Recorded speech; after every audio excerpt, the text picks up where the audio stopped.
नमस्कार। शिवसेना अध्यक्ष उद्धव ठाकरे ने कल यानी बृहस्पतिवार को कहा कि महाराष्ट्र के मुख्यमंत्री एकनाथ शिंदे में कर्नाटक के मुख्यमंत्री के खिलाफ बोलने का साहस नहीं है। कर्नाटक के मुख्यमंत्री बासवराज बोमई के इस दावे के बाद यह विवाद पैदा हो गया है कि महाराष्ट्र के कई सीमावर्ती गांव कभी उनके राज्य का हिस्सा बनना चाहते थे। ठाकरे ने शिंदे पर कटाक्ष करते हुए कहा, क्या हमने अपना साहस खो दिया है? क्योंकि कर्नाटक के मुख्यमंत्री आसानी से महाराष्ट्र के गांवों पर दावा कर रहे हैं। इस बीच राष्ट्रवादी कांग्रेस पार्टी के प्रमुख शरद पवार ने कहा कि भारतीय जनता पार्टी कर्नाटक के मुद्दे से भाग नहीं सकती। तो वहीं सीएम एकनाथ शिंदे ने उद्धव ठाकरे के बयान पर पलटवार किया है। उन्होंने कहा है कि जिन लोगों ने बाला साहब के हिंदुत्व के सिद्धांत को तोड़ा है, उन्हें हमारी आलोचना करने का कोई अधिकार नहीं और उन्हें छत्रपति शिवाजी महाराज के नाम लेने का भी कोई अधिकार नहीं है। उनकी तुलना किसी से नहीं की जा सकती। उद्धव ठाकरे हमें न सिखाएं। आपको बता दें कि शिवसेना नेता उद्धव ठाकरे ने भगत सिंह कोश्यारी की तुलना अमेज़न के पार्सल से की थी।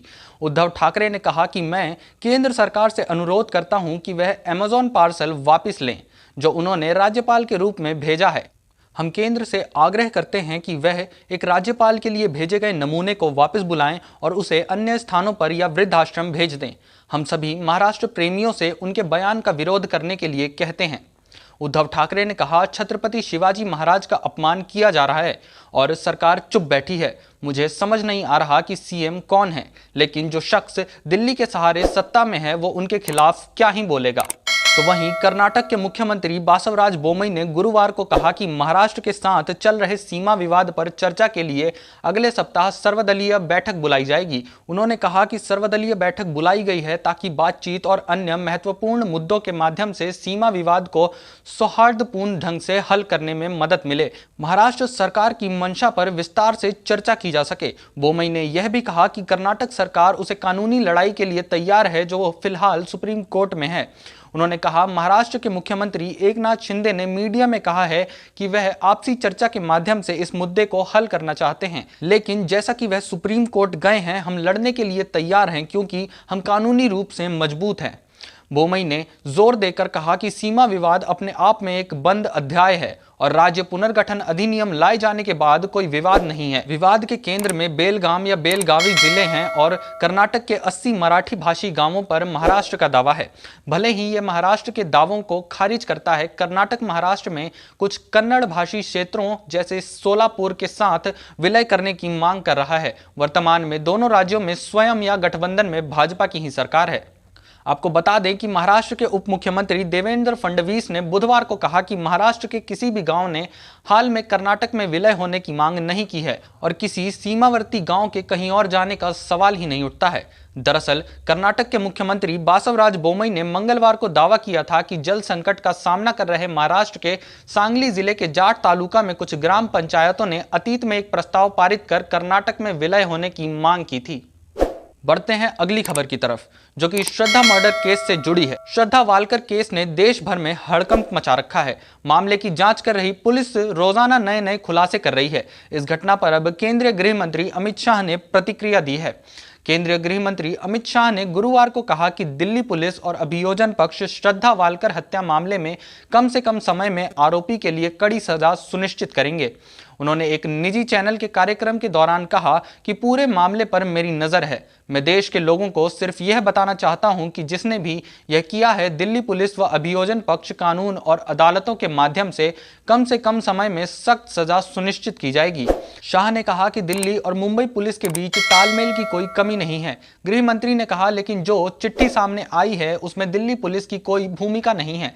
श्रद्धा ने महाराष्ट्र के एक थाने को चिट्ठी भेजी थी। उसके शरीर के टुकड़े टुकड़े करने और जान से मारने की धमकी दी जा रही थी। वहां पर कोई कार्रवाई नहीं की गई। वहीं इसकी जांच होगी। उस समय हमारी सरकार नहीं थी। जो भी जिम्मेदारी होगी सख्त कार्रवाई की जाएगी। आपको बता दें कि तत्कालीन सरकार पर देवेंद्र फडणवीस ने भी बड़े सवाल खड़े किए हैं और महाराष्ट्र के पूर्व मुख्यमंत्री उद्धव ठाकरे की सरकार और उनके दौर के प्रशासन पर आरोप भी लगाए हैं। कहा है कि अगर वक्त पर होती कार्रवाई तो नहीं आती ऐसी नौबत। कल इस केस में एक नया खुलासा हुआ था। पुलिस को श्रद्धा का 2 साल पहले वसई पुलिस को लिखा एक खत मिला था जिसमें श्रद्धा ने पहले से ही उस पर जानलेवा हमला होने की आशंका जताई थी और अंत में उसकी यह आशंका सच साबित हुई। कुछ दिनों पहले पुलिस के हाथ श्रद्धा का जबड़ा लगा था। अभी पुलिस आफताब से पूछताछ कर रही है और उसके बयानों के आधार पर सबूत इकट्ठा करने में लगी है, लेकिन आफताब पुलिस को अपने बयानों से घुमा रहा है। श्रद्धा वालकर मर्डर केस ने देश भर में हड़कंप मचा दिया है। मामले की जांच कर रही पुलिस रोजाना नए नए खुलासे कर रही है। इस घटना पर अब केंद्रीय गृह मंत्री अमित शाह ने भी प्रतिक्रिया दिखाई है। मुंबई भाजपा के प्रमुख आशीष शेलार ने नवंबर 2020 में कॉल सेंटर कर्मचारी श्रद्धा वालकर की तरफ से लिखी गई चिट्ठी पर कड़ी कार्रवाई करने में महाराष्ट्र पुलिस की कथित नाकामी पर बुधवार को सवाल उठाया था। वालकर ने चिट्ठी में लिखा था कि उसके love in partner Aftab Poonawalla ने उसे जान से मारने की कोशिश की थी। पूनावाला ने कथित तौर पर अपनी पत्नी लव इन पार्टनर वालकर की हत्या करके उसके शव के 35 टुकड़े कर दिए थे। आरोप है कि पूनावाला ने कथित तौर पर अपनी लिव इन पार्टनर वालकर की हत्या करके उसके शव के 35 टुकड़े कर दिए थे। आरोप है कि आफताब पूनावाला ने दक्षिणी दिल्ली के मेहरौली में अपने घर पर करीब 3 सप्ताह तक इन टुकड़ों को फ्रिज में रखा था। वह कई दिनों तक आधी रात को उन्हें शहर के विभिन्न इलाकों में फेंकने के लिए जाता रहा।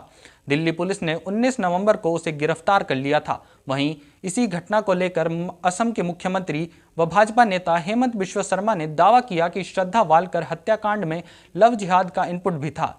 चुनाव प्रचार के दौरान उनके द्वारा वालकर हत्याकांड का मुद्दा उठाए जाने पर उन्होंने लव जिहाद को रोकने के लिए कड़े कानून बनाए जाने की मांग की और कानून बनाए जाने को लेकर किए गए सवालों पर शर्मा ने कहा कि यह मामला महिलाओं की सुरक्षा से जुड़ा है और इसमें लव जिहाद का इनपुट भी है।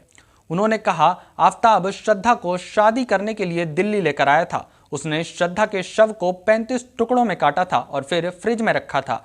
फिर उसी कमरे में दूसरी लड़कियों को लेकर आया। यह महिलाओं की सुरक्षा से जुड़ा है, ये मेरी बेटी की सुरक्षा से जुड़ा है और इसमें लव जिहाद का इनपुट भी है। आपको वीडियो पसंद आई हो तो वीडियो को लाइक जरूर करें और वो घंटी का बटन दबाना बिल्कुल न भूलें। धन्यवाद।